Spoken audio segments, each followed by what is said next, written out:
नमस्कार। सूचना सम्प्रेषणका लागि मात्र होइन, सामाजिक उत्तरदायित्वका लागि पनि। यो हो प्राइम स्टोरी र म मिलन जीसी। दर्शकवृन्द, आज हामी सुगौली सन्धि भएको 200 वर्ष पुगेको सन्दर्भमा केन्द्रित छौं। नेपालले सुगौली सन्धि गर्न नपरेको भए नेपाल अहिले भन्दा निकै फराकिलो र सुन्दर हुने थियो। तर सुगौली सन्धिले हाम्रो भूगोल, सौन्दर्य र शानलाई छिनेर लग्यो। सुगौली सन्धि गर्न हामी बाध्य भयौं। हामीलाई 200 वर्ष अघि एकतर्फी रूपमा अंग्रेजले सुगौली सन्धि गर्न विवश बनाएको थियो। सोही व्यवस्थाले आजसम्म पनि हामीलाई चिमोटिरहेको छ। यो हेर्नुहोस्।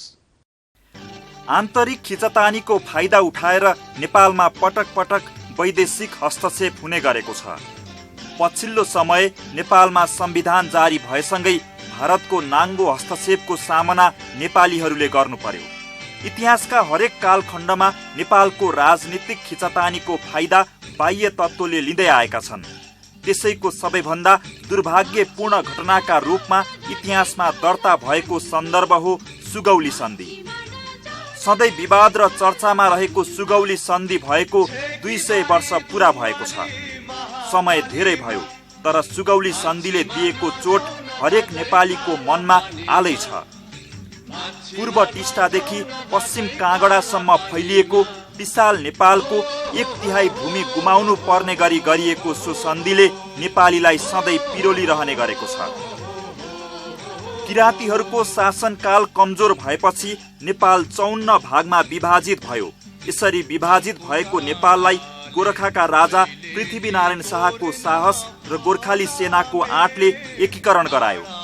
पृथ्वीनारायण शाहको उदय अर्थात् विक्रम सम्वत 1779बाट विक्रम सम्वत 1863 सम्म अर्थात् सेनापति अमरसिंह थापासम्म आइपुग्दा नेपालको सिमाना पूर्वमा टिस्टादेखि पश्चिममा सतजलसम्म एकीकृत भएर विशाल नेपालको रचना भयो। तर 1 नोभेम्बर 1814 मा इस्ट इन्डिया कम्पनीको तर्फबाट जनरल हेस्टिङ्सले नेपाल विरुद्ध विधिवत युद्धको घोषणा गरे। 5 ठाउँबाट अंग्रेजले नेपालमा आक्रमण गर्यो, जसमा नेपालले 3 ठाउँमा विजय हात पार्यो भने 2 ठाउँमा कपटपूर्ण हारको शिकार बन्न पुग्यो। यसरी पराजयको शिकार बनेको नेपालमाथि अंग्रेजले असमान र अन्यायपूर्ण सुगौली सन्धि गर्न बाध्य बनायो। पण्डित गजराज मिश्र र चन्द्रशेखर उपाध्यायले सुगौली भन्ने ठाउँमा ब्रिटिसको शिविरमा गई 4 मार्च 1816 का दिन यस सन्धिमा हस्ताक्षर गरे। नेपाललाई 15 दिने म्याद दिएको थियो सन्धिमा हस्ताक्षर गर्न। नेपालले एकतर्फी सन्धिमा हस्ताक्षर गर्न इन्कार गरिरहेको थियो। तर राजधानी काठमाडौँमै आक्रमण हुने चेतावनी पछि नेपाली पक्ष सन्धिमा हस्ताक्षर गर्न बाध्य भयो। नेपालले 93औं दिनमा हस्ताक्षर गर्यो। सन्धि सोही दिनदेखि लागू गरियो। सधैँ विवादित र चर्चामा रहेको सुगौली सन्धिमा यस्तो उल्लेख छ। माननीय इस्ट इन्डिया कम्पनी र नेपाल राजाका बीच चिरस्थायी शान्ति र मैत्री कायम रहनेछ। युद्ध हुनुभन्दा पहिले दुवै राज्यका बीच जुन भूभागका सम्बन्धमा विवाद थियो, ती भूभागहरू नेपालका राजाले परित्याग गर्छन्। ती भूभागहरूमाथि माननीय कम्पनीको प्रभु सत्ता स्वीकार गर्छन्। नेपालका राजा माननीय इस्ट इन्डिया कम्पनीलाई तल उल्लेखित इलाकाहरू सदाका निम्ति समर्पण गर्छन्।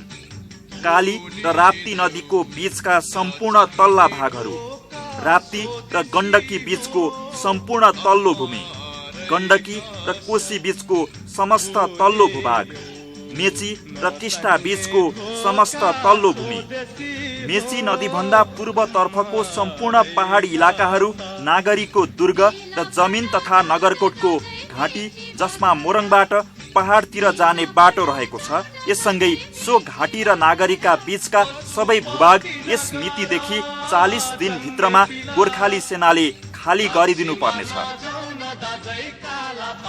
नेपाल राज्यका प्रमुख र भारदारहरू जसको स्वार्थमा माथि उल्लेखित अभिधाराले हानि पुर्याएको छ, क्षतिपूर्तिका लागि ब्रिटिस सरकारले ती प्रमुखहरूलाई जम्मा जम्मी सालनाला 2 लाख रुपैयाँ पेन्सनका रूपमा दिन स्वीकार गर्छन्। यो रकम नेपालका राजाको तजविज अनुसार समानुपातमा बाँडिनेछ। नेपालका राजाबाट यस रकमको अनुपात निश्चित भएपछि पेन्सनका लागि गभर्नर जनरलको मोहर र हस्ताक्षर सहितको सनद पत्र सम्बन्धित पेन्सनवालालाई दिइनेछ। नेपालका राजा स्वयं आफ्ना सम्बन्धी तथा उत्तराधिकारीको तर्फबाट काली नदीको पश्चिमी भूभागको सम्पूर्ण अधिकार परित्याग गर्छन्। साथै त्यो इलाका तथा त्यस इलाकाका निवासीहरूसँग कुनै किसिमको सम्बन्धन राख्न वचनबद्ध हुन्छन्। नेपालका राजा सिक्किमका राजालाई उनको प्रादेशिक अधिकारका सम्बन्धमा कुनै तरहबाट परेशान नगर्न र साथै शान्ति भङ्ग नगर्न स्वीकार गर्छन्।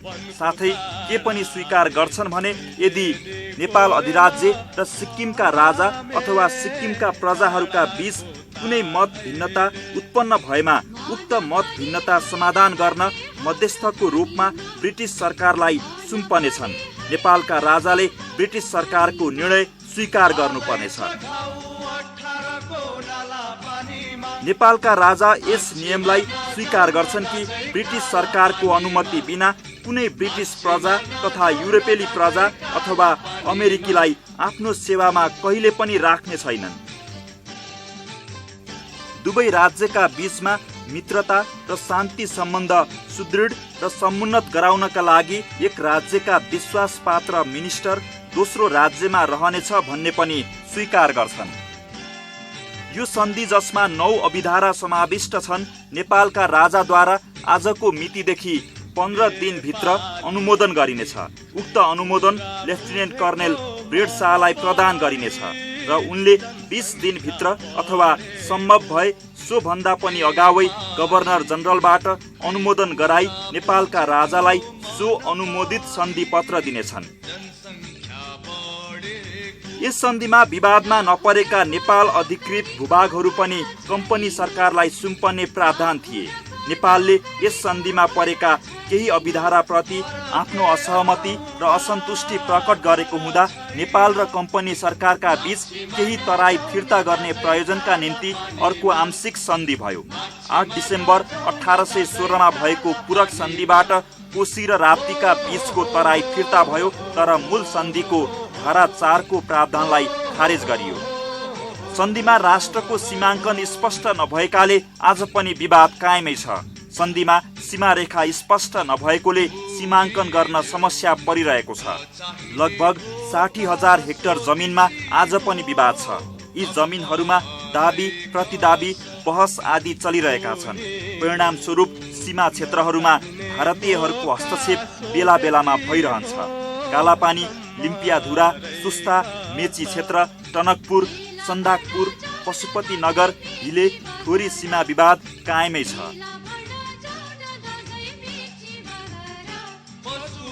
हाम्रो भूगोल खोसियो सुगौली सन्धि मार्फत, हाम्रो नुर गिराइयो सुगौली सन्धि मार्फत। पृथ्वीनारायण शाह, बहादुर शाह, वीर बलभद्र, अमरसिंह, भक्ति थापा, भीमसेन थापा आदिका सन्तति हामीलाई हाम्रो गुमेको भूमिले अहिले पनि पोलिरहेको छ। गुमेको भूभाग अहिले पनि हामीलाई हाम्रै जस्तो लाग्दछ। सुगौली सन्धिको चोट अहिले पनि ताजै छ, आलै छ। थप चर्चा गर्नेछौँ, तर यो ब्रेकपछि।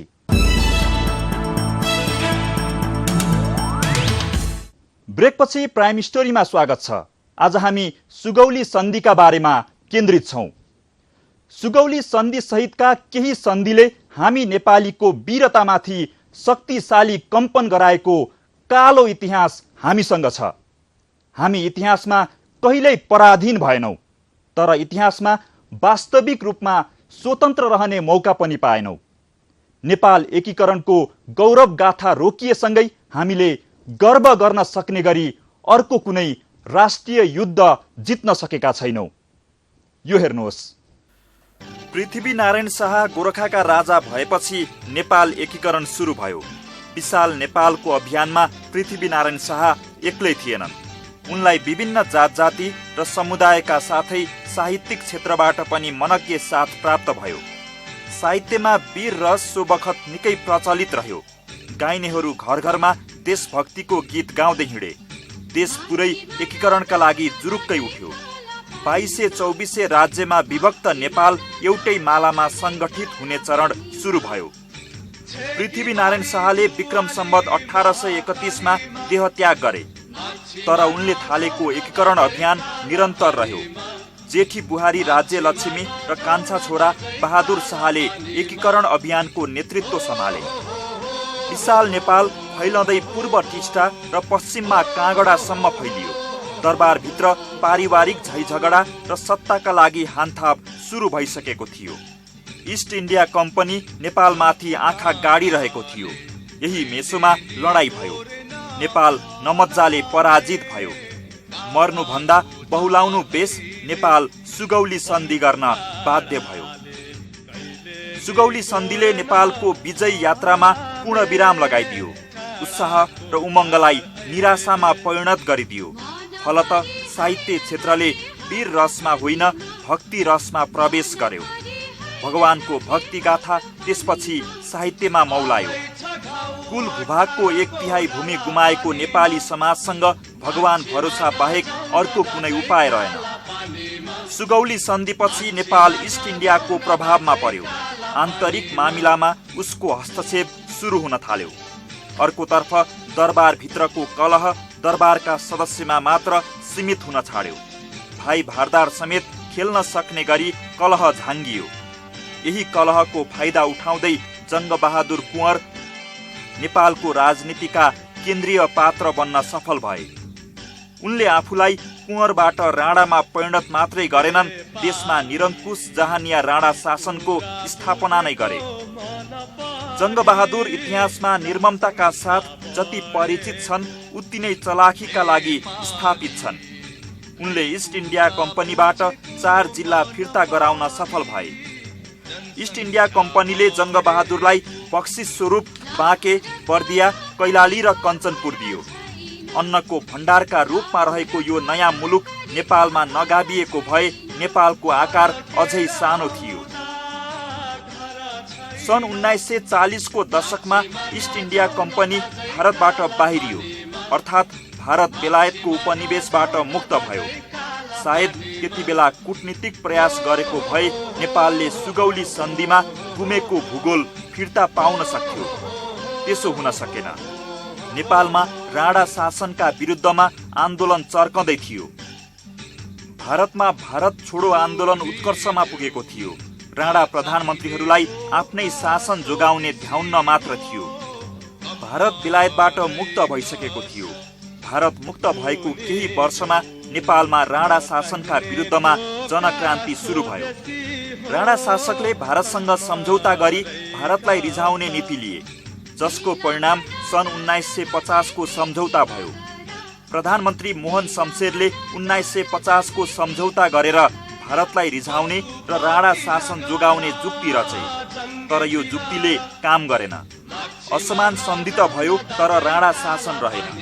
2007 साल फागुनमा राणा, राजा त्रिभुवन र भारतका बीचमा नेपालमा प्रजातन्त्र स्थापना गर्ने सहमति भयो, तर 1950 को सन्धि खारेज गर्ने बारे कसैले मुख खोल्न सकेन।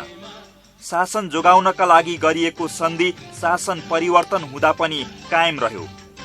फलत 65 वर्षपछि पनि सो सन्धिको खारेजी वा परिमार्जनका बारेमा बहस हुँदै आएको छ, तर बहसमै सीमित छ। पहिले युद्ध मार्फत देशका भूभाग कब्जा गर्ने विश्वव्यापी लहर थियो। नेपाल र भारतको प्रतिस्पर्धा पनि त्यही थियो। जसले सक्यो उसैको क्षेत्र हुने समय थियो त्यो। अहिले परिस्थिति फरक छ। देशका सीमा स्थायी छन्। युद्ध मार्फत सीमा परिवर्तन हुन छाडेको छ। बरु बिस्तारै सीमा मिच्ने प्रवृत्ति देखिएको छ। नेपालको हकमा पनि त्यस्तै भएको छ। भारतले नेपालका सुस्ता, कालापानी लगायत दर्जनौं ठाउँ कब्जा गरेको छ। शक्ति कमजोर हुँदा नेपालले यी ठाउँमा आफ्नो धावा बोल्न सकेको छैन। देश धेरै विषम परिस्थितिबाट गुज्रिरहेको छ। हामी स्वतन्त्र छौं, तर व्यवहारमा स्वतन्त्रता अनुभव गर्न पाइरहेका छैनौं। हामी संविधान बनाउँछौं, छिमेकीले प्रश्न गर्छ। हामी व्यवस्था परिवर्तन गर्छौं, ऊ फेरि चलखेल गर्न आइपुग्छ। सुगौली सन्धिपछि हामी कतै न कतै पराश्रित भएका छौँ। हामी चाहन्छौँ हामी स्वतन्त्र रहन सकौँ, तर आन्तरिक खिचातानीको फाइदा उठाएर ऊ फेरि प्रहार गर्न तम्सिहाल्छ। सुगौली सन्धिदेखि संविधान निर्माणको यात्राको तीतो अनुभवले यही भन्छ। त्यसैले राष्ट्रियताका लागि सबै एक हौँ। आन्तरिक सवालमा पराईको प्रवेश निषेध गरौँ।